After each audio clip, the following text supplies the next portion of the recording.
Doanya di sini siapa yang jadi doanya?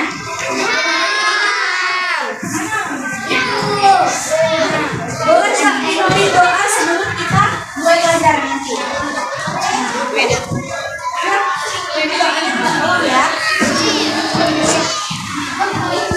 Yang pemerintah harap.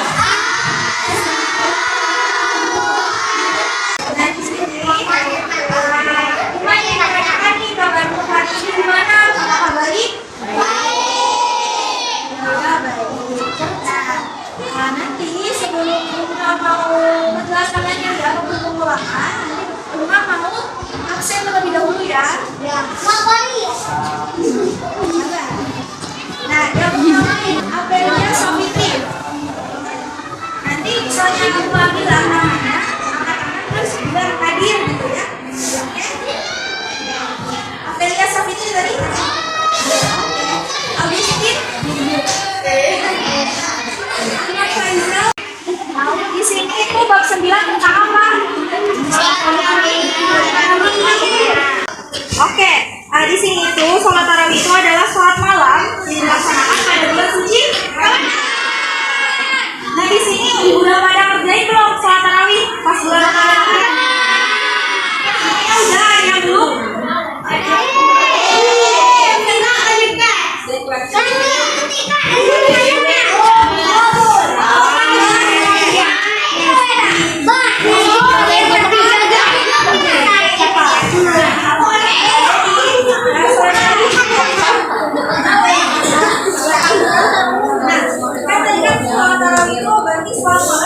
Dilaksanakan pada bulan suci Ramadan. Nah, untuk itu para jemaah itu duduk pada saat mereka itu sholatnya. Artinya sholat tarawih ini disebut dengan istirahat. Artinya itu setelah mereka salam baru mereka istirahat langsung sholat lagi, gitu kan? Nah, sholat tarawih ini dilaksanakan pada bulan suci Ramadan. Setelah sholat apa? Sholat tarawih itu?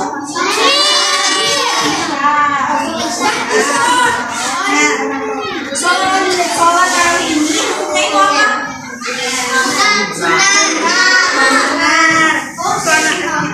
Sunat ya. Nah, sholat tarawih ini tuh biasanya bisa dilaksanakan sendiri atau berjamaah. Kenapa lebih diutamakan berjamaah? Ada pahalanya itu nah di sini kan ada yang dijelaskan syarat yang menjadi imam sholat. Biasanya kalau kita sholat itu kan ada yang menjadi pemimpin, disebut apa?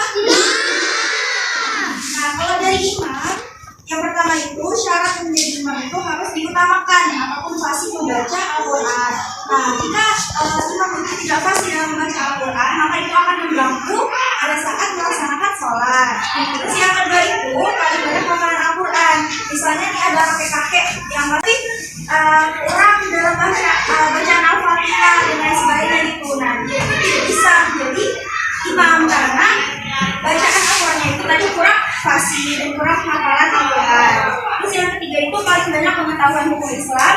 Yang keempat itu sanggup menunaikan sholat ataupun tidak cacat dan dapat menghambat tertib sholat. Nah misalnya ada orang yang pincang nih, misalnya mohon maaf misalnya dia pincang, nah dia harus misalnya dia tuh pincang, hafalannya bagus dan lain sebagainya. Tetapi lebih diutamakan itu orang yang visinya itu bagus. Jadi pada saat dia itu mengimami menjadi sholat itu, dia itu bisa menaungi yang lainnya seperti itu ya. Nah, misalnya imam laki-laki, makmumnya itu siapa aja? Laki-laki sama? Kalau imamnya itu perempuan, yang jadi imamnya perempuan. Nah, karena kalian pada haji nggak pas bulan Ramadan? Di TPA atau di masjid? Masjid ya. Bagus. Nah, di sini tadarus itu berasal dari kata darasa yang berusul yang artinya mempelajari, meneliti, menelaah, mengkaji dan melakukan pelajaran. Tadarus itu berarti mempelajari Al-Quran baik membaca maupun menadaburinya ataupun memahami maknanya. Nah di sini hukum bertadarus Al-Quran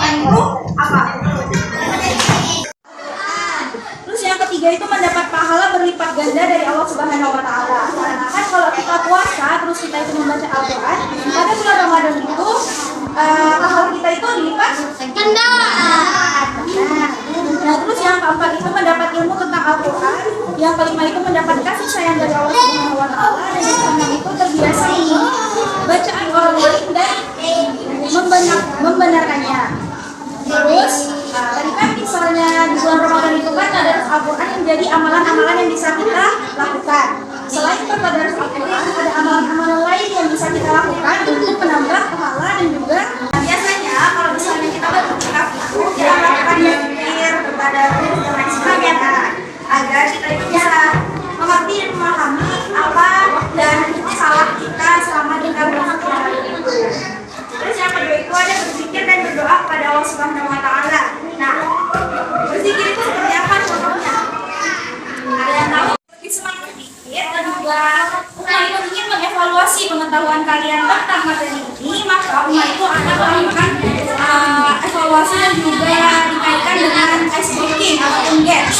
Nah, di sini Umar itu mau minta kalian tolong mundurin mejanya dulu. Kalau mundurin mejanya dulu sampai ujung mentok, nanti baru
apa dia?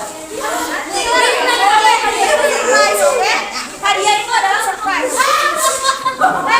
Boleh kita mulai sekarang? Boleh. Nah, silakan tutup lingkarannya dulu. A itu cepat, B itu diam, C itu istirahat. Silakan.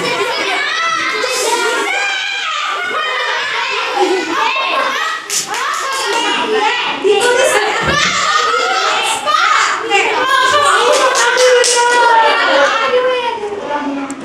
Oke.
Nah,